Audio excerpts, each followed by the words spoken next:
Hello guys, कैसी हैं आप सब। नमस्ते। नेचर्स गिफ्ट यूट्यूब चैनल में आप सभी का स्वागत है। मेरा नाम है इंदु। मेरा आज का वीडियो रिक्वेस्टेड है। मेरी एक सब्सक्राइबर ने अपनी व्यवस्था जताई है कि लॉकडाउन की वजह से वे बाहर नहीं जा सकती हैं, उनका पीरियड मिस्ड हुआ है। तो ऐसे कौन कौन से सिम्टम्स होते हैं जिससे कि वे समझ सकती हैं कि वे प्रेग्नेंट हैं। तो आज के इस वीडियो में हम इसी टॉपिक पर चर्चा करेंगे और वीडियो के अंत में मैं आपको एक ऐसी मेमोरी बताऊँगी जिससे आप ये ज़रूर समझ जाएंगी कि अगर आप स्वयं से परीक्षण करके ये जान जाती हैं कि आप प्रेग्नेंट हैं, इसके बावजूद आपका डॉक्टर के पास जाना क्यों बेहद ज़रूरी होता है। चलिए वीडियो स्टार्ट करते हैं। वीडियो शुरू करने से पहले आपसे एक छोटी सी रिक्वेस्ट है, वीडियो अगर थोड़ी सी भी हेल्पफुल लग जाएगी तो प्लीज़ लाइक का बटन ज़रूर हिट कर दीजिएगा। और अगर आप पहली बार मेरा वीडियो देख रही हैं, अभी तक आपने मेरे चैनल को सब्सक्राइब नहीं किया है, तो नीचे का जो लाल बटन है उसे दबाकर आप मेरे नेचर्स गिफ्ट यूट्यूब चैनल को सब्सक्राइब कर लीजिए और उसके बगल में जो बेल आइकन है इसे भी हिट कर दीजिए। इससे मेरे वीडियोज़ के सारे नोटिफिकेशन आपको मिलते रहेंगे। और अगर पहले से ही आपने मेरे चैनल को सब्सक्राइब करके रखा है तो उसके लिए आपका बहुत बहुत धन्यवाद। कुछ लोगों को जब उनका पीरियड मिस्ड होता है, यानी जून में अगर आपका पीरियड आया है और वापस जुलाई में आपका पीरियड उसी डेट पर नहीं आता है, एक हफ्ते या 10-15 दिन बीत जाते हैं, तब आपको समझ में आता है कि आप प्रेग्नेंट हैं। लेकिन कुछ लोगों को जैसे कि जून में उनका पीरियड आता है और 10-15 दिन होता है, उसके बाद ही उनका ओव्यूलेशन डे होता है और उसी समय उनका शारीरिक संबंध बनता है और वे कंसीव कर लेती हैं।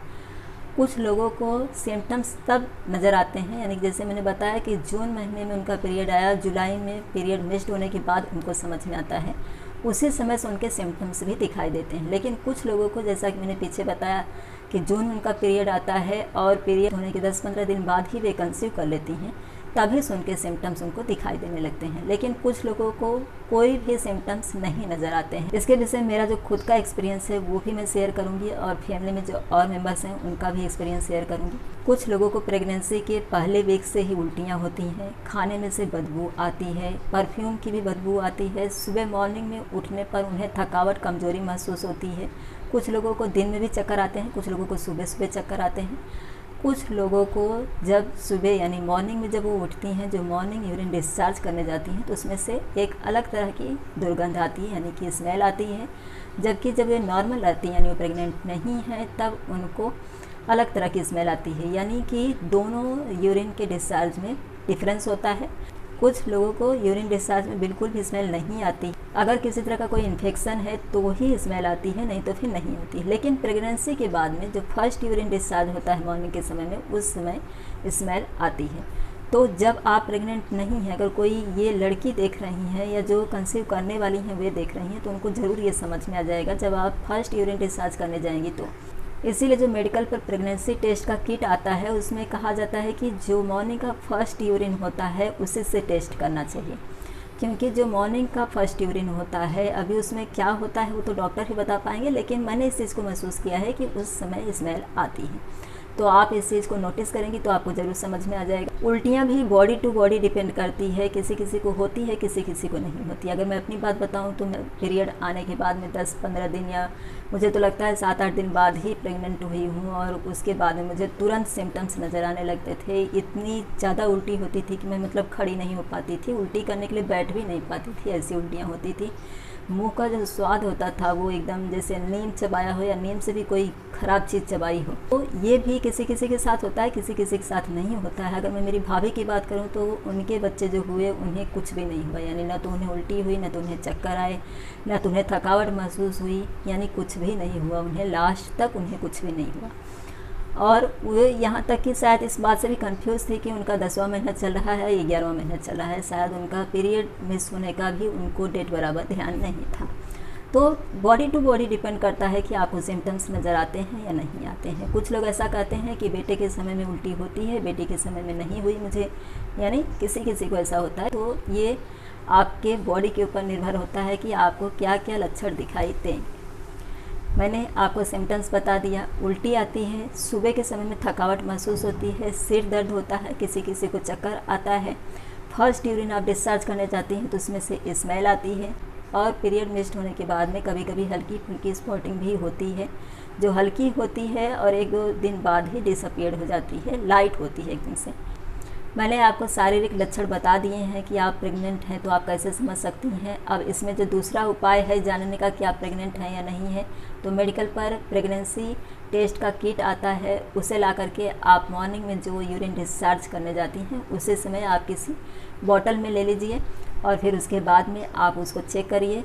वहाँ पर जो गाइडलाइन दी गई रहती है प्रेगनेंसी टेस्ट के किट पर, आप उसे फॉलो करिए, आपको समझ में आ जाएगा कि आप प्रेग्नेंट हैं या नहीं। लेकिन इसके बाद भी यानी आपने अपने सारे सिम्टम्स चेक कर लिए, आपको लगता है कि आप प्रेग्नेंट हैं, आपने मेडिकल पर से प्रेगनेंसी टेस्ट का किट लिया और उसमें भी आपने चेक किया तो आपको कंफर्म हो गया है कि आप प्रेग्नेंट हैं, लेकिन इसके बावजूद भी आपको डॉक्टर से परीक्षण कराना बेहद ज़रूरी है।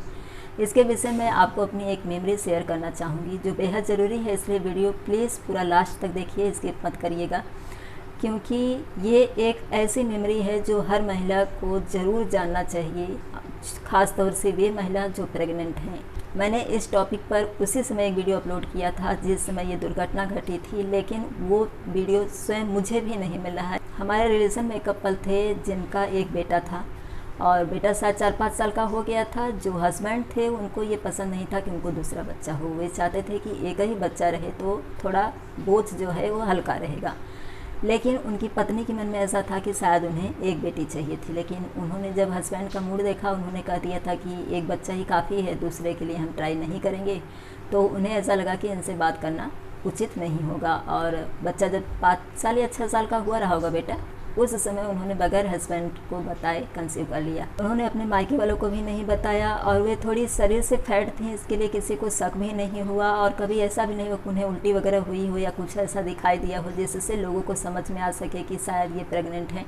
घर में उनका जुड़ा परिवार था, काफ़ी बड़ी फैमिली है और काफ़ी रिच फैमिली के लोग हैं, लेकिन किसी को भी घर में शक नहीं हुआ। उनकी जो जेठानी है उन्हें ऐसा डाउट हुआ कि शायद ये प्रेग्नेंट है, या उन्होंने मजाक में ही कहा, क्योंकि उन्होंने कहा था, लेकिन वे खुद ऐसा कह रही थी कि मुझे श्योर नहीं था, मैं ऐसे ही उसको बोल दी थी कि कहीं तुम प्रेग्नेंट तो नहीं हो, ऐसा लगता है कि तुमको ट्विंस बच्चे होंगे। तो उसने भी जवाब दिया कि हाँ दी, मुझे ट्विंस बच्चे होंगे। तो जो उनकी जेठानी थी उन्होंने भी इस बात को लाइटली ले लिया, उनको लगा कि ये भी मेरे मजाक में उत्तर दे रही है, तो उन्होंने भी इस टॉपिक पर फिर दोबारा बात नहीं की। और जिस दिन उनका टाइम पूरा हो गया, उनकी डिलीवरी होने वाली थी, उस दिन भी उन्होंने सारा काम किया, घर में खाना बनाया या बर्तन वगैरह जो कुछ थे सब कुछ किया। और फिर रात में उनको जब लेबर पेन चालू हुआ तो उन्होंने अपने हस्बैंड को उठा करके कहा कि मुझे लेबर पेन चालू है। उनके हस्बैंड ने उनसे पूछा कि लेबर पेन चालू है का मतलब तुम प्रेग्नेंट हो? तो बोली हाँ। उन्होंने कहा मुझे अभी तक बताया क्यों नहीं? तो बोली कि अभी इस समय मुझे डॉक्टर के पास लेकर के चलिए, मुझे बहुत दर्द हो रहा है। वे लेकर के भागे हॉस्पिटल में डॉक्टर ने जब उनको चेकअप किया तो उन्होंने कहा शायद हम बच्ची को नहीं बचा पाएंगे। चेकअप करके ही डॉक्टर ने बता दिया था और डिलीवरी हुई, नॉर्मल डिलीवरी करवाया डॉक्टर ने। और जब डिलीवरी हुई तो उस समय बच्ची जस्ट बाहर निकली, उसकी जांघ पर एक बड़ा सा फोड़ा था, ऐसा नहीं कि छोटा छोटा फोड़ा रहा हो, काफ़ी बड़ा फोड़ा था। जस्ट बच्ची बाहर निकली और तुरंत वो फोड़ा फूट गया, जैसे कि उसे भी इंतज़ार था कि मैं बाहर निकलूँ और फूट जाऊँ। शायद वो अपनी मम्मी को बचा देना चाहती थी, क्योंकि डॉक्टर का कहना था कि अगर ये जो फोड़ा है वो पॉइजन है, अगर पेट में फूट गया होता तो माँ और बच्ची दोनों ही नहीं बचते। तो वो बच्ची, वो फूटने के बाद में आप समझ सकती कि एक छोटी सी बच्ची जो अभी अभी जस्ट बोर्न हुई है, उसके शरीर पर इतना बड़ा फोड़ा था, वो फूटा और वो बच्ची कितना दर्द में थी। वो पूरी मतलब जब तक ज़िंदा थी तब तक वो कराहती रही दर्द से। उसको दूध भी नहीं पिलाया जा रहा था, मतलब उसको इतना ज़्यादा दर्द हो रहा था कि वो बिल्कुल निप्पल को चूसने के लिए तैयार नहीं थी। उन्होंने बड़े से बड़े डॉक्टर को हायर करने की कोशिश की, लेकिन सब ने उन्हें यही कहा कि अगर हमने बच्ची को बचा भी लिया तो ये आगे चल कर के विकलांग होगी, यानी अपाहिज हो जाएगी, इससे बचा पाना मुश्किल है।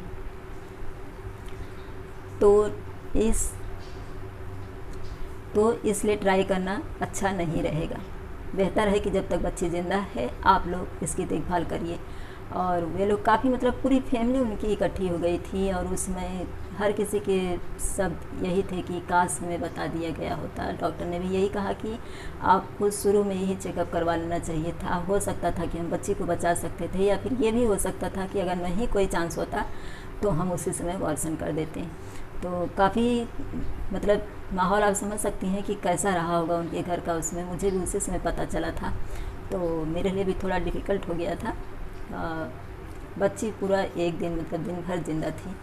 दूसरे दिन मतलब रात भर उनकी पूरी फैमिली बच्ची को लेकर के बैठी रही और स्पून से उसको थोड़ा बहुत दूध पिलाया गया और सुबह होते ही उसने अंतिम सांस ली। उस बच्ची के फादर ने भी उसके लिए कपड़े वगैरह लाए थे। तो उन्होंने भी यही कहा कि काश मुझे बता दिया गया होता तो शायद मेरी बच्ची जिंदा होती। उनके मायके वालों का कहना था कि प्रेगनेंसी के दौरान वो मायके आई थी, लेकिन उसने मायके वालों से भी कोई चर्चा नहीं की इस विषय में। यानी उन्होंने कैलकुलेट किया कि इस बीच में तो वो मायके आई थी, पर उसने हमें भी इस बात से बेखबर रखा। तो काफ़ी शिकायत की लोगों ने। तो इस दुर्घटना को सुनने के बाद मुझे लगता है कि हर प्रेग्नेंट औरत अपने घर के सदस्यों को ज़रूर बताएंगी, क्योंकि इस तरह की दुर्घटना घटती है तो परिवार में बहुत शोक हो जाता है। जो महिला जो प्रेग्नेंट होती हैं उनके लिए बहुत ज़्यादा तकलीफ़दायक हो जाता है। तो अपना बच्चा खो देती हैं, और दूसरी बात उनके शरीर को भी काफ़ी तरह की तकलीफ़ों का सामना करना पड़ता है। तो इसलिए मैं यही रिक्वेस्ट करूँगी, जो कोई भी प्रेग्नेंट हैं, आप सिम्टम्स से और जो प्रेगनेंसी टेस्ट किट होता है उस तक ही मत सीमित रहिएगा, डॉक्टर के पास ज़रूर जाइएगा। आई होप कि मैंने जो जानकारी आपको दी है इससे आप अपने शारीरिक सिम्टम्स को समझ करके ये ज़रूर जान जाएंगी कि आप प्रेग्नेंट हैं या नहीं हैं, लेकिन उसके बाद में आप डॉक्टर के पास ज़रूर जाएंगी। वीडियो अगर आपको पसंद आई होगी तो वीडियो को लाइक करिएगा, चैनल को सब्सक्राइब और वीडियो को ज़्यादा से ज़्यादा शेयर करिएगा, ताकि ये खबर ज़्यादा से ज़्यादा लोगों तक फैल सके। और जो महिलाएं प्रेग्नेंट होती हैं वे अपनी बात को किसी न किसी से ज़रूर शेयर करें, इस तरह से कभी छुपा करके न रखें। वीडियो देखने के लिए आप सभी का धन्यवाद।